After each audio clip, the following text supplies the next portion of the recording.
तो आइए students, good morning. हम लोग अब अपने कोऑर्डिनेशन कंपाउंड के तीसरे लेक्चर पे हैं। पहले दो लेक्चर में हमने आपको कोऑर्डिनेशन कंपाउंड के बेसिक जो डेफिनेशंस थे उनको बताया था, वर्नर्स पोस्टुलेट्स बताया था। अब ये जो मेरा अगला वीडियो है ये एक कोऑर्डिनेशन कंपाउंड के नॉमेनक्लेचर पे बेस्ड है।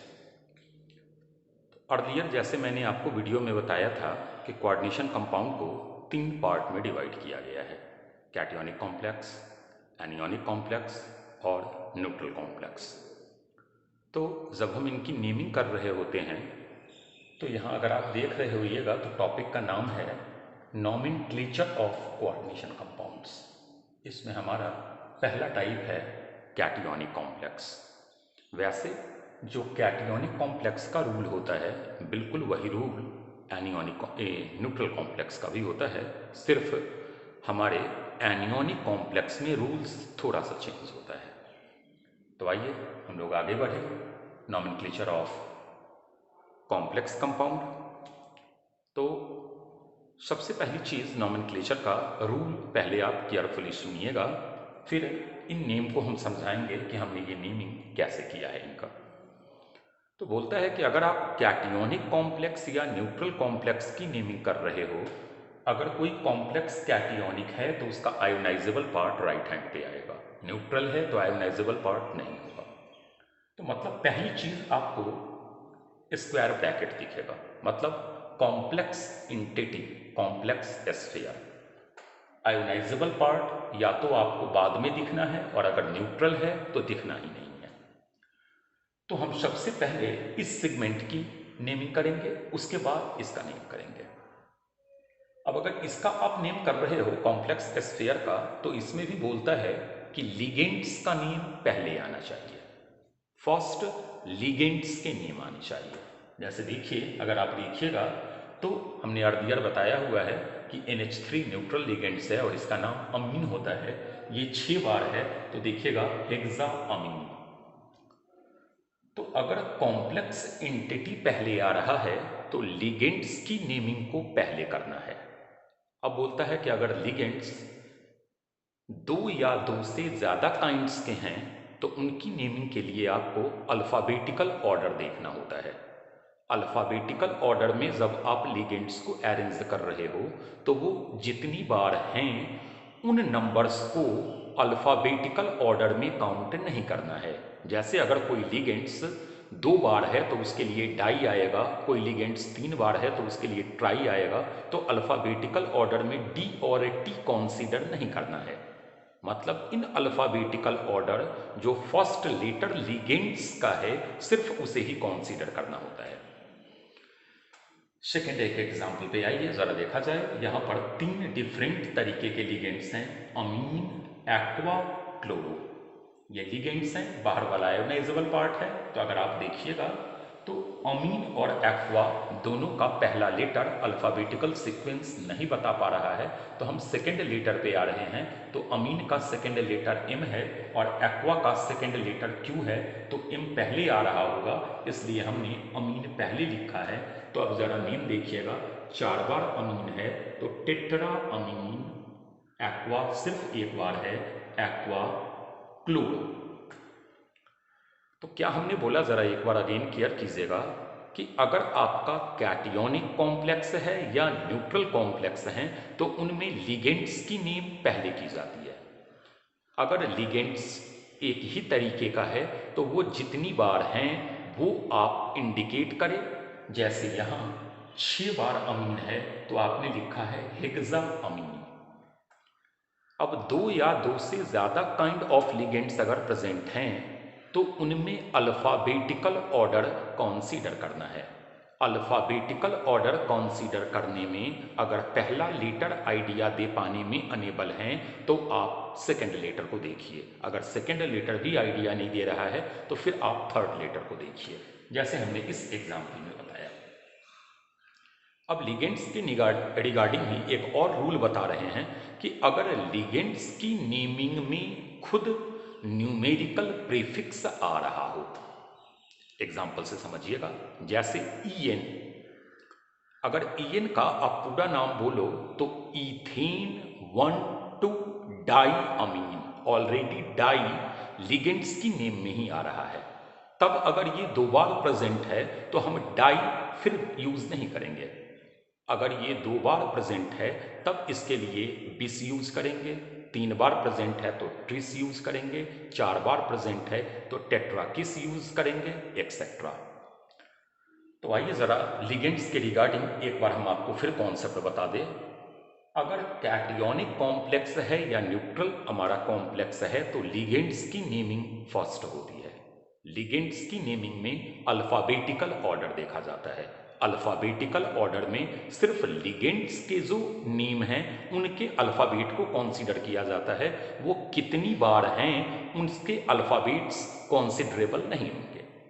फिर आगे हमने लिगेंड्स के रिगार्डिंग एक बातें आपको और बताई। हमने कहा कि अगर लिगेंड्स की नेमिंग में ऑलरेडी न्यूमेरिकल प्रीफिक्स है, जैसे ईएन इथेन 1,2 डाई अमीन, ऑलरेडी डाई आ रहा है, तब अगर ये 2 बार प्रेजेंट हो तो हम इसके लिए डाई नहीं यूज करके बिस यूज करेंगे। अगर 3 बार है तो ट्रिस यूज करेंगे, 4 बार है तो टेट्राकिस यूज करेंगे, एक्सेट्रा। अब बोलता है कि लिगेंड्स का जब आप नाम कर दो उसके बाद सेंट्रल एटम का नाम किया जाता है। फिर सेंट्रल एटम की नेमिंग के बाद जो ऑक्सीडेशन स्टेट सेंट्रल एटम का आता है वो छोटे ब्रैकेट में रोमन डिजिट में लिखे जाते हैं। फिर जो हमारा आयोनाइजेबल पार्ट है उसको लिखा जाता है, यह आयोनाइजेबल पार्ट है, लिगेंड्स नहीं है, दैट इज वाई इसे क्लोराइड लिखेंगे। नेमिंग में आप एक चीज देखे होइएगा कि ये क्लोराइड 4 बार है तो हम टेट्रा क्लोराइड नहीं लिख रहे हैं, मतलब आयोनाइजेबल पार्ट कितनी बार है ये बताने की जरूरत नहीं है क्योंकि वो ऑलरेडी ऑक्सीडेशन स्टेट में इंक्लूड हो जाता है। हाँ, लिगेंड्स कितनी बार है ये आपको बताने की जरूरत है। अब आ जाइए सेकेंड एग्जाम्पल पे आए तो tetra ammine aqua chloro cobalt, oxidation state अगर निकालिएगा तो इसका 2 आएगा, रोमन डिजिट, छोटे ब्रैकेट है, आगे क्लोरीन हमारा आयोनाइजेबल पार्ट है तो सिंपल क्लोराइड है। कुछ और एग्जांपल्स, अगला हमने एग्जांपल लिया है FeH2O whole 4 Cl2 square bracket के बाहर जो हमारा आयोनाइजेबल पार्ट है वो Br है। FeH2O whole 4 Cl2 square bracket के बाहर Br है हमारा। अल्फाबेटिकल सीक्वेंस देखिएगा तो एक्वा, इन जनरल अगर आप कॉम्प्लेक्स भी लिख रहे होइएगा ना तो ये लिगेंड्स भी अल्फाबेटिकल ही अरेंज होते हैं। लेकिन मान लीजिए बाय द वे अगर क्वेश्चन चेक करना आपको चाह रहा हो और ये अल्फाबेटिकल ऑर्डर में ना हो तो आप नाम लिखने के मोमेंट पे उसे ज़रूर कंसीडर कर लें। तो ये एक्वा, ये क्लोरो, तो ऑब्वियस सी बात है कि एक्वा पहले आएगा, तो टेट्रा एक्वा डाई क्लोरो। यहाँ हम लोग फेरस या फेरिक नहीं लिखते, जैसे आयरन 3 पर है तो जनरली बच्चे सोचते हैं कि ये फेरिक हो गया, नहीं, आयरन 3 ब्रोमीन ब्रोमाइड इसके लिए लिखे। अगले एग्जाम्पल पे आ जाइए तो CuEn whole twice F2 square bracket के बाहर हमारा ClO4 है। फिर अगर आप देखिएगा तो ये हमारा E है और ये हमारा F है, लिगेंड्स की फर्स्ट नेम। अब इसका नेम इथीन 1,2 डाइअमीन है और ये 2 बार है, तो अभी जस्ट हमने आपको पीछे बताया था कि इसके लिए बिस वर्ड यूज करते हैं, तो बिस इथेन 1,2 डाइअमीन डाई फ्लोरो कोबाल्ट, ऑक्सीडेशन स्टेट निकालेंगे तो 3 आएगा क्योंकि इस पर -1 चार्ज होता है, और ClO4 माइनस जो हमारा होता है वो पर क्लोरेट होता है। फिर अगले एग्जाम्पल पे आ जाइए तो FeH2O whole 5 NO overall square bracket पे 2+ है। FeH2O whole 5 NO square bracket पे 2+ है, यहाँ NO हमारा +1 पे है। अब जनरली बच्चों का क्वेश्चन है कि सर NO न्यूट्रल यहाँ क्यों नहीं है, तो एक्चुअली यहाँ जो आयरन का +1 ऑक्सीडेशन स्टेट आया है, अगर आप यहाँ 0 लिए होते इसे तो आयरन का ऑक्सीडेशन स्टेट 2 आता, फिर आप 1 और 2 के रिगार्डिंग इनकी हाइब्रिडाइजेशन, आगे की बात है, इनकी हाइब्रिडाइजेशन डिसाइड करके इनका मैग्नेटिक मोमेंट निकालो और मैग्नेटिक मोमेंट जो एक्सपेरिमेंटली कैलकुलेटेड है उससे मैच करो कि ये 1 वाले से आंसर मैच हो रहा है या 2 वाले से आंसर मैच हो रहा है। मतलब अगर ये गिवन नहीं होता तो हम और आप कोई नहीं बता सकते थे कि यहाँ पर NO+1 पे है या 0 पे है। ये कन्फर्म्ड मैग्नेटिक मोमेंट से किया गया था, इसलिए इस एग्जाम्पल को याद रखिएगा कि इस एग्जाम्पल में NO+1 पे है। अब आइए अगर नेमिंग करें हम तो 5 बार एक्वा है तो पेंटा एक्वा, जब ये पॉजिटिव की तरफ हो तो नाइट्रोसीलियम, पीछे नेम बताया गया है नाइट्रोसीलियम। आयरन, यहाँ पर अगर ऑक्सीडेशन स्टेट निकालिएगा तो हमारा ये 1 आएगा, तो आयरन 1 आयन की फॉर्म में है आयन। अब लेटेस्ट जो हमारा नेमिंग का फॉर्म है उसमें आयन नहीं भी लिखो तब भी करेक्ट है, लिख दीजिए तब भी करेक्ट है। फिर एक अगले एग्जाम्पल को देखिए तो CrNH3 ONOClNO3। और पहली चीज़ तो आप एक ये देखे होइएगा कि क्वेश्चन में हमने थोड़ा सा गड़बड़ी किया हुआ है, हमने अभी आपको बताया था वो चेक हम कर रहे हैं। ये हमारा एम्बिडेंट लिगेंड्स है तो इसका नाम है नाइट्रिटो O, क्योंकि ऑक्सीजन डोनर एटम है तो इसका अल्फ़ाबेट इन है, और इसका ये क्लोरो है तो इसका अल्फ़ाबेट C है। तो जब आप नेम लिख रहे होइएगा और अगर मेरी उन बातों को आपने सिर्फ केयर किया हुआ है कि यह भी अल्फ़ाबेटिकल अरेंज्ड होता है तो रॉन्ग होने का चांस है। अब यहाँ इससे पहले ये आएगा, तो आइए जरा नेम देखें तो टेट्रा अमीन। अब इसका नेम नहीं कीजिएगा, इसका कीजिएगा क्योंकि ये अल्फ़ाबेटिकल सीनियर है, तो टेट्रा अमीन क्लोरिडो या क्लोरो। बच्चे बोलेंगे कि सर हम तो क्लोरो से परिचित हैं, तो चलिए आप क्लोरो दे दीजिए, क्लोरो। अब ये आइए एम्बिडेंट लिगेंड्स, तो नाइट्रिटो डोनर एटम ऑक्सीजन है, अगर नाइट्रोजन होता तो इन आता, तो नाइट्रिटो O ये क्रोमियम है, क्रोमियम ऑक्सीडेशन स्टेट निकालोगे -1 -1 तो 3 आ जाएगा नाइट्रेट। तो हमने ऑलमोस्ट आपको, अब जैसे मान लीजिए कि हमारे पास एक न्यूट्रल लिगेंड्स है NiCO4, इसकी नेमिंग करनी है, कुछ नहीं करना है, टेट्रा बताए हुए हैं neutral ligands, carbonyl, nickel, oxidation state 0। तो मतलब ऑलमोस्ट आपने ये चीज़ देख लिया होगा कि अगर कॉम्प्लेक्स कैटियोनिक है या कॉम्प्लेक्स न्यूट्रल है तो उनकी नेमिंग कैसे की जाती है। लिगेंड्स पहले लिखे जाते हैं, लिगेंड्स के बाद सेंट्रल एटम आता है, फिर उनकी ऑक्सीडेशन स्टेट रोमन डिजिट में आती है, फिर आयोनाइजेबल पार्ट आते हैं। अब हम लोग एनियोनिक कॉम्प्लेक्स की नेमिंग पे आ रहे हैं। एनियोनिक कॉम्प्लेक्स में या तो कॉम्प्लेक्स पे डायरेक्ट नेगेटिव चार्ज होगा या नहीं तो उसके आयोनाइजेबल पार्ट लेफ्ट साइड से स्टार्ट होंगे। जैसे पहला एग्जांपल है, अब अगर कॉम्प्लेक्स स्फीयर का नेम लिखना हो तो उसमें लिगेंड्स पहले आता है, लेकिन उससे पहले यहाँ ये आयोनाइजेबल पार्ट आया हुआ है, और आयोनाइजेबल पार्ट कितनी बार होते हैं ये बताने की ज़रूरत नहीं है। तो अगर आप देखिएगा तो ये वाला हमारा पोटेशियम, हमने टेट्रा पोटेशियम नहीं लिखा क्योंकि ये ऑक्सीडेशन नंबर काउंटिंग में आ जाएगा, तो पोटेशियम। फिर इसकी नेम अगर हम कर रहे हैं तो हेक्सासाइनो, क्योंकि इसकी नेमिंग के लिए रूल बताया हुआ है कि लिगेंड्स पहले।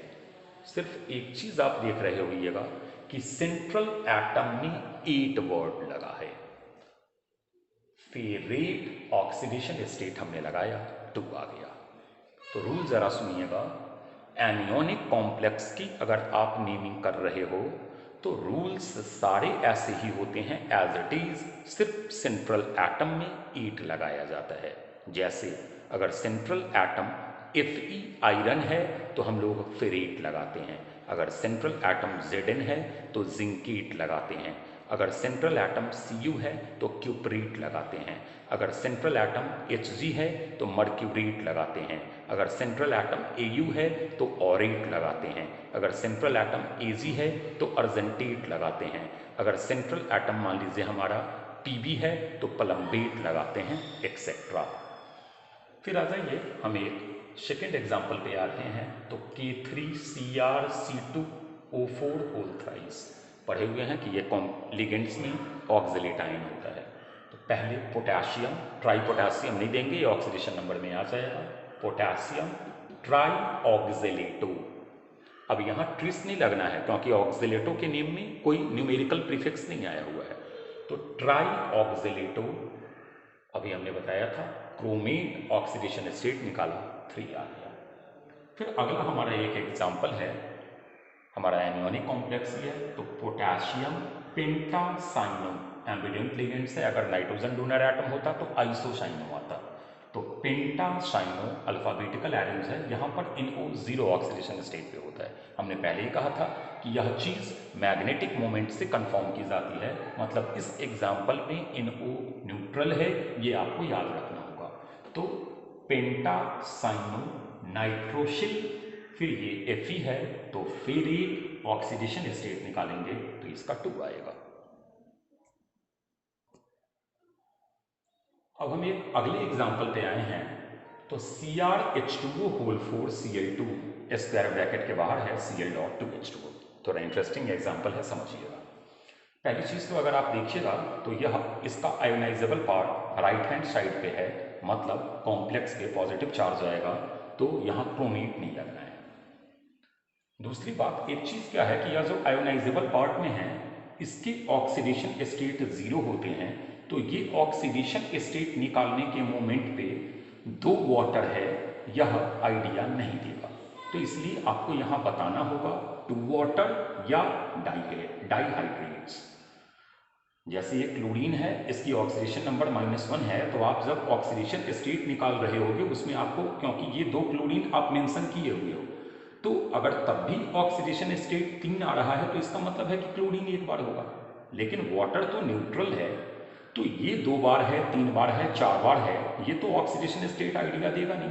तो जब आप इसकी नेमिंग कर रहे होगे तो आपको या तो 2 वाटर या डाइहाइड्रेट बताना होगा। जैसे आइए इसका नेम करें, तो टेट्रा एक्वा डाइक्लोरो, फिर आ जाइए क्रोमियम, इसका ऑक्सीडेशन स्टेट -2 और इसका -1, 3 बन जाएगा क्रोमियम 3 क्लोराइड, क्योंकि ये आयनाइजेबल पार्ट है, 2 वाटर, या 2 वाटर के बदले डाइहाइड्रेट भी लिख सकते हैं आप। तो ये हमारा, अब जैसे मान लीजिए यहाँ 2 अमोनिया होता तो आप बताते 2 अमोनिया, सिर्फ अमोनिया बता देते तो उससे सामने वाला पूछ सकता था कि भाई अगर क्वेश्चन में तो हमारे 2 अमोनिया हैं, ऑक्सीडेशन स्टेट से अमोनिया आइडिया दे नहीं रहा है, तो आपने तो ये मेंशन ही नहीं किया कि अमोनिया हमारा कितना है। तो न्यूट्रल मॉलिक्यूल्स अगर हमारा आयोनाइजेबल पार्ट पे है, जिनका ऑक्सीडेशन स्टेट निकालने में कंट्रीब्यूशन नहीं है, तो वो कितनी बार है वो आपको बताना होता है। आइए अब जरा हमारे पास एक ब्रिजिंग कॉम्प्लेक्स है, इसका नेमिंग समझ लें। ब्रिजिंग कॉम्प्लेक्स क्या होता है, तो जो ब्रिज टाइप फॉर्म कर रहे हो, जैसे ये देखिए ये हमारे ब्रिज फॉर्म कर रहा है, ये ब्रिजिंग स्पॉट है, नेमिंग करना है, बिल्कुल एज इट इज़ है, कहीं कोई प्रॉब्लम नहीं है। अगर आप फिर देखिए तो ये कैटियोनिक कॉम्प्लेक्स है, तो सिंपल एटम कोबाल्ट ही होगा, कोबाल्टेट नहीं होगा। चलिए अब अगर हम स्टार्ट हो, तो लिगेंड्स का नेम पहले किया जाता है, तो बिस ईथेन 1,2-डाइमीन नेम आपने कर दिया। अब उसके बाद आप आइए तो कोबाल्ट 3, अब ये और ये ब्रिजिंग स्पॉट है, ब्रिजिंग लिगेंड्स है आपका, तो इनमें अल्फाबेटिकल देखिए, और ब्रिजिंग कॉम्प्लेक्स को म्यू हाइफन के बाद म्यू दिया जाता है, तो कोबाल्ट 3, फिर हमने हाइफन डाला, ये क्लोरो, ये हाइड्रोक्सो, सी पहले आएगा, तो हाइफन म्यू क्लोरो, अगर ये 2 बार होता तो डाइक्लोरो, फिर आ जाइए इसके लिए लिखना है तो हाइफन म्यू हाइड्रोक्सो। यहाँ तक का नेमिंग आपने कर लिया, अब इसका नेमिंग करना है, तो इसके नेमिंग में आपको पता है कि लिगेंड्स का नेम पहले आएगा, तो बिस ईथेन 1,2-डाइमीन 1,2-डाई,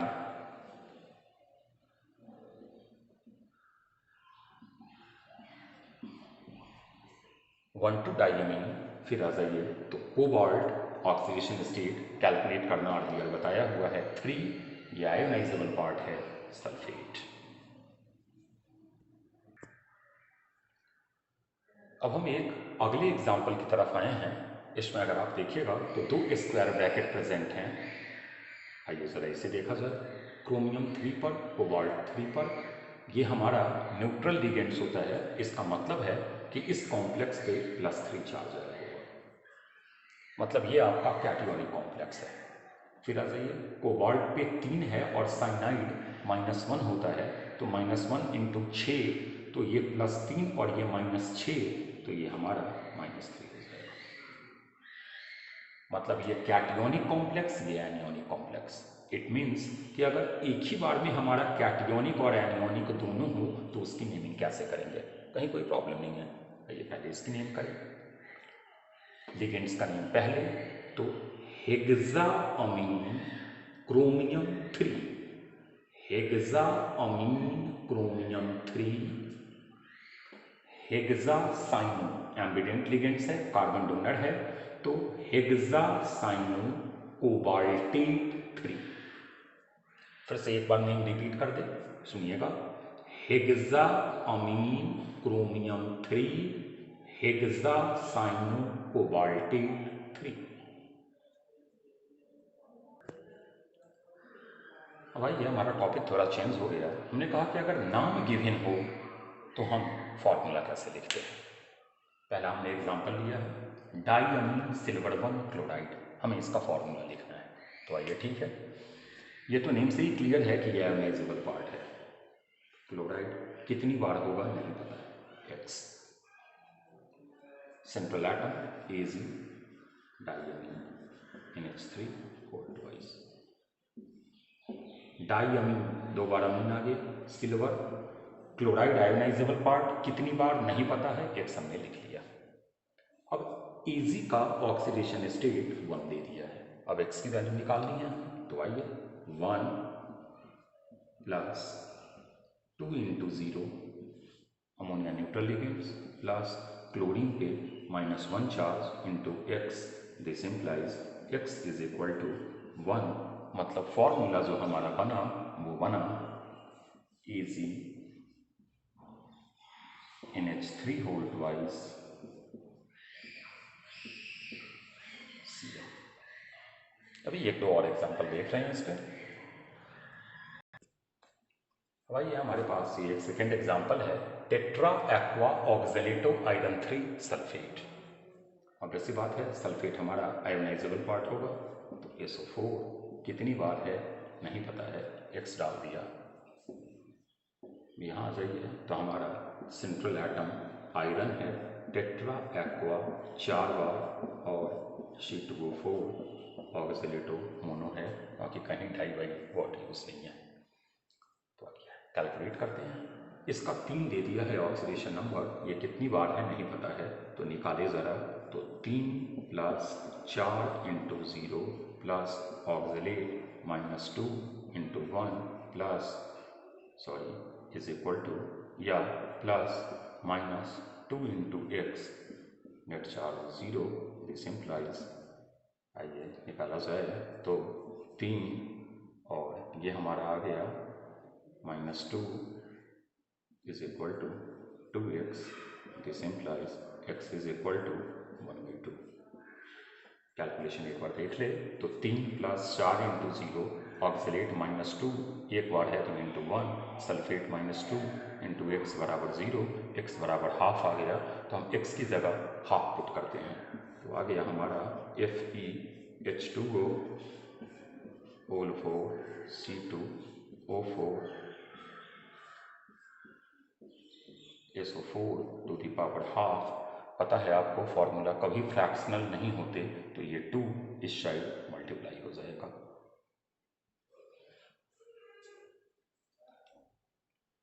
देखें तो नाम देखिए आयोनाइजेबल पार्ट इसमें पोटेशियम है, वैसे भी सेंट्रल एटम के साथ 8 लगा हुआ है तो आयोनाइजेबल पार्ट इसी साइड से आएगा। कितना नहीं पता, एक्स ले लिए। कोबाल्ट सेंट्रल एटम है, डाइक्लोरिडो डाइऑक्सलेटो, डाइक्लोरिडो है और डाइऑक्सलेटो है। ऑक्सलेटो इज योर C2O4 ओवरऑल तो माइनस चार्ज होता है, हमने सिंपली यहाँ वो एक्स लिख दिया।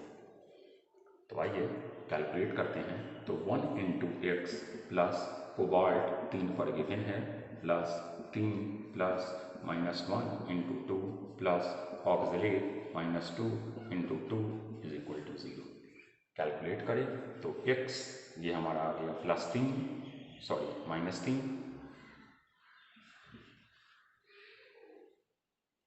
ये वाला आ जाइए x +3, ये हमारा आ गया -2 और ये हमारा आ गया -4 इज इक्वल टू 0। 4 × 2 6, 6 से ये 3 माइनस आप करोगे तो x की वैल्यू 3 आ जाएगी। इसका मतलब कि जो फॉर्मूला होगा वो होगा K3CO Ci2 OX और ट्वाइस।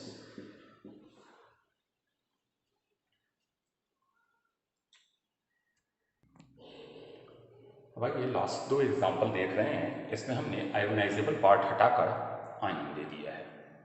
अब कैसे इसके फॉर्मूला को लिखेंगे, तो आइए अगर देखा जाए तो हमारा है टेट्रासाइनोनिकेलेट, मतलब Cn 4 टाइम्स निकलेट, ये हमारा 2 पर है।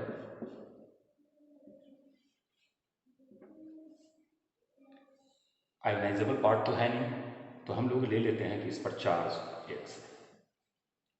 इतना तो कंफर्म है कि यह निकलेट अगर हमारा है तो जो हमारा कॉम्प्लेक्स होगा वो एनियोनिक होगा, और अगर कॉम्प्लेक्स एनियोनिक है तो x की मैग्नीट्यूड माइनस आनी चाहिए थी। ये प्रूफ करके देख ले कि माइनस आता है या नहीं। तो nickel 2 + Cn -1 × 4 is equal to x। This implies x बराबर -2, मतलब आप जो फाइनल फॉर्मूला लिखोगे उसमें x की जगह -2 प्लेस करोगे। अब आ जाइए हमारा अगला एक सेकेंड एग्जाम्पल है। Tetra aqua डाइक्लोरिडो chromium 3 ion, chromium 3 पर है। टेट्रा एक्वा डाइक्लोरिडो आयन की फॉर्म में है, चार्ज नहीं पता है, x ले लिया। यही x अगर हम निकाल दें तो हमारा आंसर आ जाएगा। तो chromium 3 + 4 × 0 + -1 × 2 is equal to x। This implies x is equal to हमारा 1 आ गया, मतलब हम x यहाँ 1 पुट कर देंगे, हमारा ये पूरा कंप्लीट फॉर्मूला हो जाएगा। तो चलिए उम्मीद करते हैं कि नॉमेनक्लेचर और फॉर्मूला कैसे एक कोऑर्डिनेशन कंपाउंड का हम लोग राइट डाउन करते हैं, ये वीडियो आपको समझ में आया होगा।